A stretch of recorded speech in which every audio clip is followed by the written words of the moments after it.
आज हम लोग देखेंगे केमिकल काइनेटिक्स में dependence of reaction rate on temperature. ठीक, बोले तो रिएक्शन रेट टेम्परेचर पे डिपेंड करता है। इससे रिलेटेड कुछ जानकारी देखना है और इसमें आप लोग पढ़िएगा activation energy, threshold energy, Arrhenius equation और टेम्परेचर कोफिशिएंट। ठीक है, कुछ प्रीवियस ईयर क्वेश्चन आपके सामने है जो एग्जाम में बिहार बोर्ड के एग्जाम में पूछ चुका है। जैसे क्वेश्चन है, what is activation energy, how is the rate constant of reaction related to its activation energy.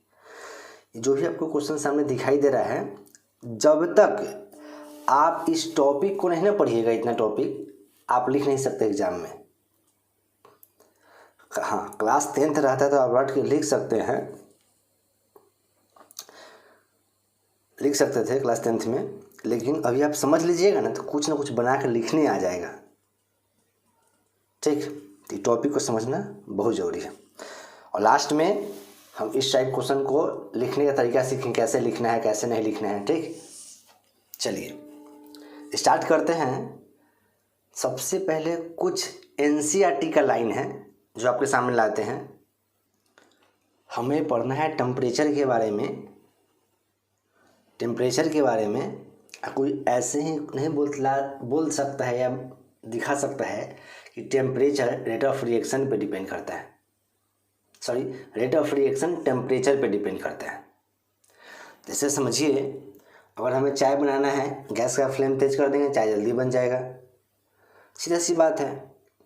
Reactant से प्रोडक्ट कितना जल्दी बनेगा वो टेम्परेचर बतलाएगा। तो यहाँ पे कुछ एनसीईआरटी का लाइन है, तो एनसीईआरटी लाइन अब बुक निकाल लीजिए सामने, देख के बोलिए, बहुत मज़ा आएगा रियली में। 4.4 एनसीईआरटी बुक निकाल लीजिए, टॉपिक है 4.4। फर्स्ट लाइन ही लिए हैं, आपको दिखाई दे रहा होगा। Most of the chemical reaction are accelerated by increasing in temperature. समझ में आ गया? मतलब most of chemical reaction temperature बढ़ाने से बढ़ता है कि क्या रेट ऑफ रिएक्शन। दो एग्जाम्पल एनसीईआरटी में चर्चा है। Decomposition of N2O5, decomposition of N2O5। अगर कोई टेम्परेचर अगर नहीं भी बोलता है, वर्ड मीनिंग पर ध्यान नहीं दीजिएगा। अगर 50 डिग्री टेम्परेचर है तो टाइम लगता है इसे डिकम्पोज होने में 12 मिनट। अगर 25 डिग्री सेंटीग्रेड है तो 5 घंटा, और 0 डिग्री सेंटीग्रेड है तो 10 डेज। लेकिन एक बात गौर कीजिए, जो डिकम्पोज हो रहा है ना वो सिर्फ half of the original amount, मैं आधा डिकम्पोज कर रहा है, पूरा नहीं। ठीक है, डिकम्पोजिशन ऑफ N2O5 समझ में? 12 मिनट, 5 घंटा, 10 दिन। टेम्परेचर धीरे धीरे स्लो हुआ, जो रेट ऑफ रिएक्शन है बहुत स्लो हो गया, 10 दिन लगा इसमें। एक ऐसा ही एग्जाम्पल है। एक और एग्जाम्पल है KMnO4 और ऑक्जेलिक एसिड का। ये दोनों का जो मिक्सचर है ना, देखा गया डीक्लोराइज्ड हो गया, डीक्लोराइज्ड मतलब रंगीन हो जाएगा, मान लीजिए। कब? The faster at high temperature than at a low temperature. जल्दी से, फास्ट जब टेम्परेचर ज़्यादा था ना, जो डीकलराइज्ड हुआ जल्दी हुआ लोअर टेम्परेचर के मुकाबले। तो दो बात सामने निकल के आई और दोनों बात देखा गया बहुत गौर से, आँख फाड़ के नहीं देखा गया। It has been found that for a chemical reaction with rise in temperature, chemical reaction क्या करता है और टेम्परेचर बढ़ता है कितना से, तो बाई 10 डिग्री सेंटीग्रेड से, the rate constant is nearly double. देखा गया रेट कांस्टेंट, अगर 10 डिग्री टेम्परेचर बढ़ता है ना तो rate constant nearly double. Most of reaction में थोड़ा ज़्यादा भी हो गया 2.4, 2.3, 2.5। मतलब आप बोल सकते हैं 2 से लेकर 3 के बीच में रहा, 2 से लेकर 3 के बीच में। ये एनसीईआरटी का लाइन है। एक्सपेरिमेंट किया, उसके आधार पर देखा। It has been found that for a chemical reaction with rise in temperature by 10 degree the rate constant is nearly double. कहीं कहीं डबल से थोड़ा ज़्यादा था, बोल सकते हैं 2 से 3। आइए एक नोट है, the temperature dependence of the rate of chemical reaction can be accurate explain by. और जो टेम्परेचर डिपेंडेंस है ना रेट ऑफ केमिकल रिएक्शन पे, इसको समझाया था आर्हेनियस इक्वेशन। तो can be accurately explained by Arrhenius equation. Note, लेकिन इसको पहले प्रपोज दूसरा कोई किया था। Propose node first proposed by Dutch chemist, नाम दिखाई दिया, J.H. वांटॉफ, ऐसे नाम है ना। और ये थे ना स्वीडिश के थे, Swedish chemist Arrhenius. First proposed by Dutch chemist J.H. नाम याद नहीं रखने के लिए, सिर्फ कहानी के तौर पर। एक और बात याद कीजिएगा, एनसीईआरटी में साफ साफ लिखा हुआ है, आर्हेनियस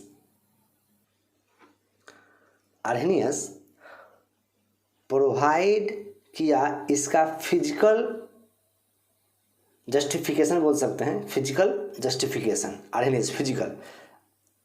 कोई दिक्कत वाली बात, ये सब थोड़ा मोड़ा जानकारी था, एनसीईआरटी बुक पढ़िए तो मज़ा आएगा। आइए फिर उसके आगे थोड़ा सा और आते हैं। तो अकॉर्डिंग टू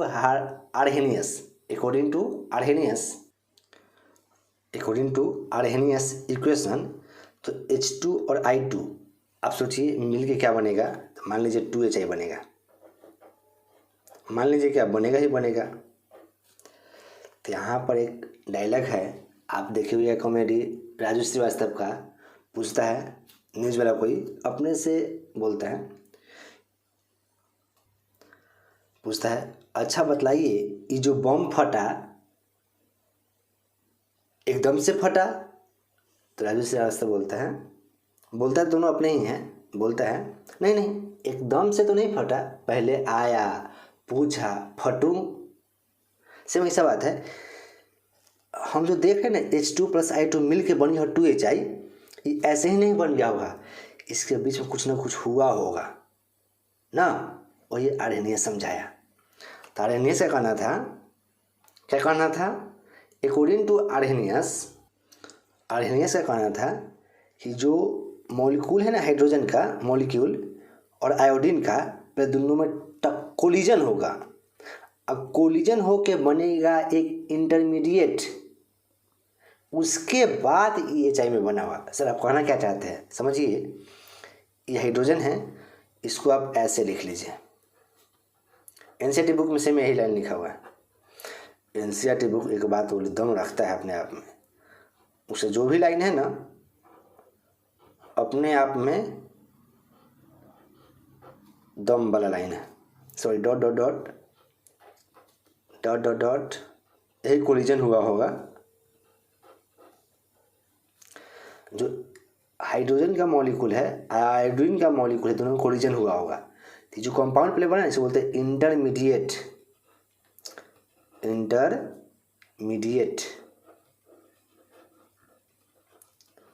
या इसी को बोलते हैं एक्टिवेटेड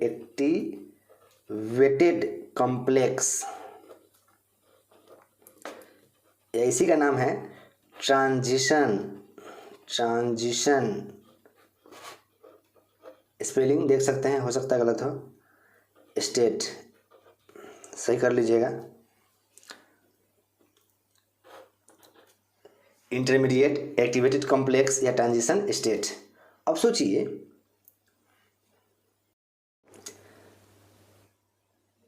कैसे इसको आपको समझाया। मान लीजिए एक बीकर लेते हैं, एक बीकर लेते हैं और बीकर में हाइड्रोजन और आयोडीन का मॉलिक्यूल लिख देते हैं। मान लीजिए कुछ हाइड्रोजन का कण है, कुछ आयोडीन का कण है। दोनों में इतना एनर्जी नहीं है, दोनों में इतना एनर्जी नहीं है कि दोनों टकरा के अब कोलाइड करके प्रोडक्ट बना ले। दोनों में इतना एनर्जी नहीं है कि दोनों कोलाइड कर प्रोडक्ट बना ले। एक और बात रखिएगा, तो सर कितना एनर्जी है आप भी जानते हैं। जितने भी एटम हैं, जैसे कोई सॉलिड में हो, एटम नहीं, मान लीजिए कोई सॉलिड मैटर हो, कोई लिक्विड हो, गैस हो, सब में काइनेटिक एनर्जी कुछ ना कुछ रहता है। काइनेटिक एनर्जी बोले तो आप भी जानते हैं 12mv²। जिसके पास मास हो और वेलोसिटी हो उसका काइनेटिक एनर्जी होगा ही होगा, ठीक है। तो सबके पास कुछ ना कुछ काइनेटिक एनर्जी है, लेकिन उतना नहीं है कि दोनों आपस में टकरा के कोलाइड करके प्रोडक्ट बना ले। यही तो आर्यन हेस बोलता है। तुमने क्या कहना था, ये दोनों में इतना एनर्जी नहीं है कि कोलाइड हो जाए, तो इसको कुछ एनर्जी देना होगा। जैसे कुछ एनर्जी देंगे ना, इस वाले स्टेट को एक्वायर करेगा और यहाँ से स्प्लिट हो जाएगा और बन जाएगा आपका हाइड्रोजन आयोडीन। हाइड्रोजन और आयोडीन का दो मोल मिलेगा, सेम यही वाला, ठीक। तो आप बोल सकते हैं आप इसको क्या दिए, एनर्जी दिए। जो एनर्जी दिए ना वही है एक्टिवेशन एनर्जी।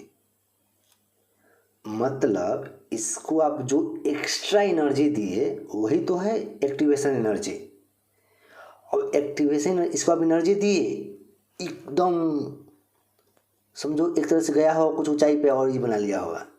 समझिए ग्राफ से, समझिए जो रिएक्टेंट से प्रोडक्ट बना ना, तो इसको बोलते हैं, हम मान लेते हैं प्रोग्रेस ऑफ रिएक्शन। इसको क्या मान लेते हैं, प्रोग्रेस ऑफ रिएक्शन।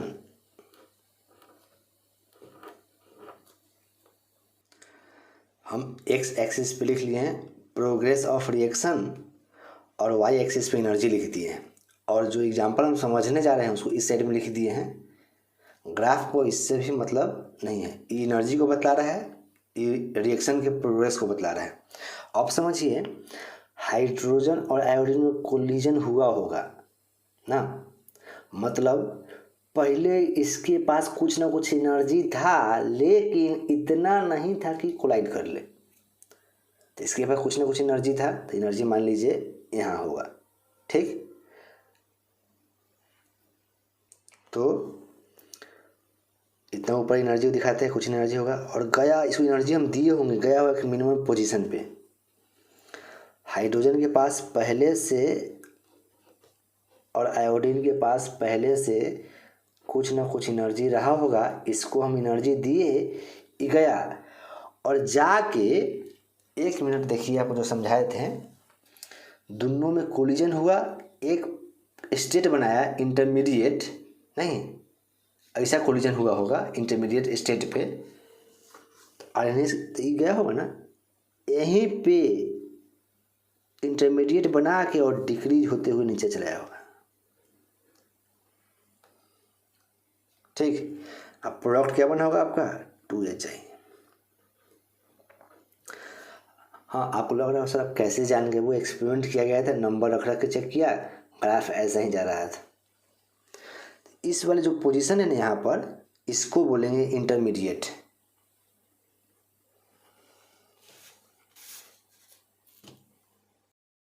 इसी का नाम है इंटरमीडिएट या एक्टिवेटेड कॉम्प्लेक्स। यहीं पर कोलिजन हुआ होगा और उसके बाद यहाँ से एक्वायर करेगा लोअर एनर्जी लेवल, जहाँ पर वो जाके स्टेबल हो जाए। हम बोल सकते हैं acquire stable state of lower energy. कभी कभी जो प्रोडक्ट बनता है ना ऊपर ही बनेगा, ठीक है। अब देखिए इसके पास पहले से एनर्जी था, कुछ दिए, तो एनर्जी दिए ना, तो यहाँ तक आया, तो जो एनर्जी दिए यहाँ तक पहुँचा ना, मतलब इसको एक्टिव किए एनर्जी दे के, पहले सुस्त था, अब इसको एनर्जी दिए, एक्टिव कर दिए। एक्टिव किए तो एक्टिवेशन एनर्जी, यहाँ पर जो कॉम्प्लेक्स है ना वो एक्टिवेटेड है, मतलब अब प्रोडक्ट बनाने बनाने बनाने प्रोडक्ट बना ही लेगा, तो बोलेंगे एक्टिवेटेड कॉम्प्लेक्स। तो जो एनर्जी दे रहे हैं इसको बोलेंगे एक्टिवेशन एनर्जी। तो हम लिख सकते हैं इसको एक्टिवेशन एनर्जी। ठीक है, ठीक, हम एनर्जी दिए। अच्छा, एनर्जी कहला दिए, कहला दिए सोचा, तो सोचो हम एनर्जी इसलिए दिए ताकि प्रोडक्ट बना सके, ताकि प्रोडक्ट बना सके, प्रोडक्ट बना सके, प्रोडक्ट बना सके, इसलिए तो एनर्जी दिए। कितना एनर्जी दिए थे? एक्स्ट्रा एनर्जी दिए, और मिनिमम दिए हैं, ऐसा ना कि वहाँ बहुत दे दिए हैं, ये दिए हैं मिनिमम। हाँ, यहाँ से यहाँ तक आपको लग रहा हो सर जी मैक्सिमम दे दिए ना बुआ, मैक्सिमम ना, हम मिनिमम दिए हैं। मुश्किल से 20, 30, 40, 50 एनर्जी तो हम करोड़ों दे सकते हैं। क्या एनर्जी दिए हैं? Minimum, minimum. हम जब पढ़ते थे ना तो इसको एक बार मैक्सिमम पढ़ दिए थे। नहीं, कान पकड़े सर जी मैक्सिमम कैसे बुआ, हम एनर्जी तो कितना दे सकली ना।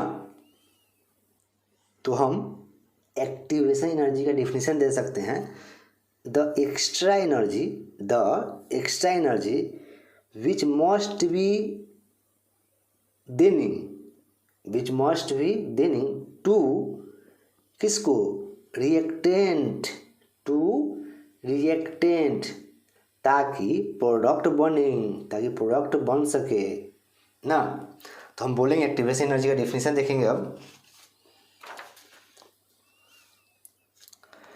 The extra energy which must be supplied to the reactant, the extra energy which must be supplied to the reactant to undergo chemical reaction is called activation energy.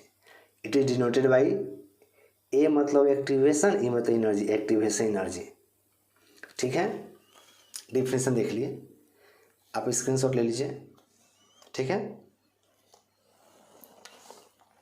अब देखिए हम कुछ कुछ लिमिट तक एनर्जी दिए थे, जहाँ तक दिए ना वहाँ से लेकर यहाँ तक इसका भी कुछ ना कुछ नाम है, और इसका नाम बहुत फेमस है।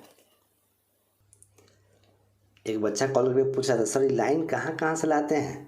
तो हम बोलते भाई लिपस्टिक के कलर सब है, लिपस्टिक लेकर पार देते हैं इसे।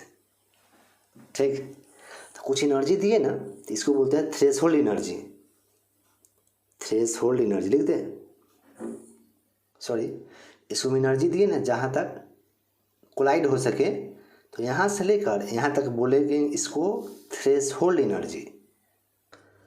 ठीक, इसको क्या बोलते हैं? Threshold energy. तो सर इस एनर्जी को क्या बोलेंगे? तो वो इस एनर्जी का भी नाम है। यदि इसको अपना अपना एनर्जी है तब ना ऊपर से लिखे हैं, तो हम सोचते थे हो सकता है ऊपर से क्या लिखा चल रही है, ऊपर से काहेला सोचा, ऊपर से काहे खींचे, तो इसके पास कुछ एनर्जी पहले से था, इतना नहीं था कि प्रोडक्ट बना सके। ठीक है, तो ये जो एनर्जी है ना इसको बोलते हैं, इसको बोलते हैं रिएक्टेंट का अपना एनर्जी। सबके पास अलग अलग एनर्जी रहता है, इसको मान लेते हैं average energy of reactant, average energy of reactant. R मतलब रिएक्टेंट और एवरेज एनर्जी ऑफ रिएक्टेंट। आप बोल सकते हैं एक्टिवेशन एनर्जी का फॉर्मूला क्या हो जाएगा? इतना ना। ठीक है, तो पूरा में से ये पूरी घटा लीजिए, ये पूरा में से ये वाला पूरी घटा लीजिए तो नहीं बच जाएगा। तो हम बोल सकते हैं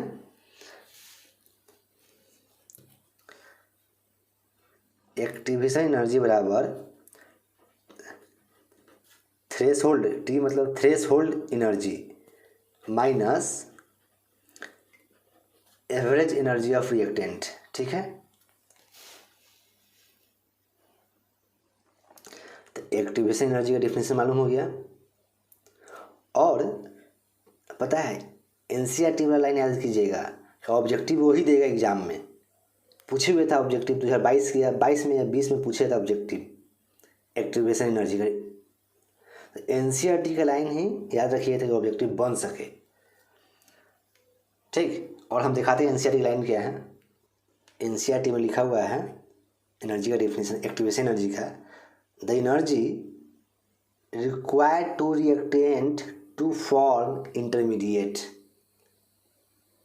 ठीक, चलिए तो अब देखेंगे, हम बोल सकते हैं अब थ्रेशोल्ड एनर्जी का डेफिनेशन। तो ये क्या है, मैक्सिमम है कि मिनिमम है। तो फर्स्ट टाइम आपको लगेगा मैक्सिमम है, लेकिन मैक्सिमम नहीं है बुआ, मैक्सिमम नहीं है। थोड़ा सा मैक्सिमम है कि मिनिमम है, तो हम बोल सकते हैं ये मैक्सिमम नहीं है। हाँ, आपको लग रहा होगा मैक्सिमम है। देखिए एनर्जी तो हम इतना दे देंगे ना, इतना दे देंगे ना, इतना दे देंगे ना कि प्रोडक्ट जल जाएगा। नहीं, इतना एनर्जी दे देंगे, एनर्जी तो बहुत है, लेकिन उतना ही एनर्जी देंगे जिससे रिएक्शन हो सकती है, मिनिमम एनर्जी है। तो बोल सकते हैं threshold energy is the minimum energy at which reaction takes place. ठीक है, नहीं तो एक डिफिनेशन देखते जो एनसीईआरटी में लिखा हुआ है, सर हो सकता है एनसीईआरटी का नहीं है। Threshold energy is the minimum energy which must B possessed by the reacting molecule in order to undergo effective collision which leads to formation of product। मतलब एक मिनिमम एनर्जी है जो हम रिएक्टेंट को देते हैं, ताकि कह देते हैं ऐसे ही है ना बुआ, इफेक्टिव कोलिजन लागी, ताकि जो कोलिजन हो ना इफेक्टिव हो, ताकि फॉर्मेशन ऑफ प्रोडक्ट हो सके, ताकि प्रोडक्ट बन सके। नहीं तो सिंपल डिफिनेशन आप ये भी याद रख सकते हैं, it is the minimum amount of energy at which reaction takes place. ठीक है, स्क्रीनशॉट ले लीजिए, ले लिए। ठीक है, कुछ प्रीवियस ईयर क्वेश्चन प्रैक्टिस करवाते हैं। What is the effect of temperature on the rate of reaction. चाहे ऐसे पूछ सकते हैं एग्जाम में, what is the effect of temperature on the reaction. एक और बात, रेट ऑफ रिएक्शन बोलिए तब जो रेट ऑफ रिएक्शन पे इफेक्ट पड़ेगा ना, वही इफेक्ट पड़ेगा रेट कांस्टेंट पे। ठीक, आइए आंसर देखते हैं। अकॉर्डिंग टू आर्हेनियस,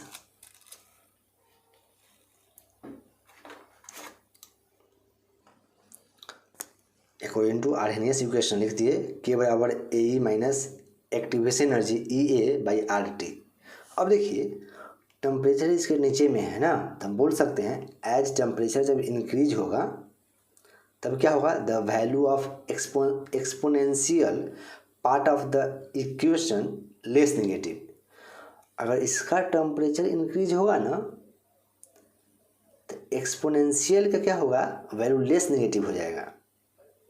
माने नेगेटिव पहले मान लीजिए बहुत ज़्यादा नेगेटिव हुआ, फिर थोड़ा कम जाएगा, बिकम्स लेस नेगेटिव। दस हम बोल सकते हैं इंक्रीजिंग द, स्पेलिंग देख लीजिएगा, increasing the value of rate constant, जैसे इसका नेगेटिव लेस होगा ये वाला वैल्यू बढ़ जाएगा। दस increasing the value of rate constant, इसका रेट कांस्टेंट वैल्यू क्या होगा, बढ़ेगा। इसका मतलब क्या होगा, therefore rate of reaction increases. ठीक है, आप ये लिख सकते हैं। अगर मान लीजिए एग्जाम में टाइम मिला, ठीक, तो आप ये लाइन ऐड कर सकते हैं। टाइम नहीं मिला छोड़ दीजिए, कोई दिक्कत नहीं है, आप इतना ही रखिए। Note, it has been found that for a chemical reaction with rise in temperature by 10 degree centigrade, ये देखा गया कि अगर केमिकल रिएक्शन में 10 डिग्री सेंटीग्रेड टेम्परेचर बढ़ाते हैं ना, the rate constant is nearly double. Rate constant nearly double हो जाता है, और डबल से थोड़ा ज़्यादा भी। ठीक है, इसी का डिफिनेशन आता है टेम्परेचर कोफिशिएंट। हम बोलेंगे टेम्परेचर कोफिशिएंट क्या है, एक रेशियो है रेट कांस्टेंट का of the reaction at two temperature. क्या है, रेशियो है रेट कांस्टेंट का टू टेम्परेचर, लेकिन differ by 10 degree centigrade. Temperature coefficient, rate constant at T + 10। Clear, ये भी पढ़ लीजिएगा। देखिए एनसीईआरटी क्वेश्चन 2 होगा। और नेक्स्ट है what is the activation energy, how is the rate constant of related to its activation energy. ये क्वेश्चन 2013-2015 का है, लिख दे क्या 2013-2015 हो सकता है। मतलब एक्टिवेशन एनर्जी डेफिनेशन दे दीजिए पहले। अब बतलाइए रेट कांस्टेंट और एक्टिवेशन एनर्जी में क्या रिलेशन है। तो हम बोलेंगे the relation between the rate constant and the activation energy was given by किसके, आर्हेनियस, के बराबर A minus E A by R T. ठीक है। अब देखिए एक क्वेश्चन, मान लीजिए टेम्परेचर बढ़ा तो ये बिकम लेस नेगेटिव, इंक्रीज हो गया था नहीं। अब मान लीजिए एक्टिवेशन एनर्जी से इस पर क्या फर्क पड़ेगा, तो हम बोल सकते हैं एक नया क्वेश्चन है what is the effect of activation energy on the rate constant, rate of reaction according to Arrhenius.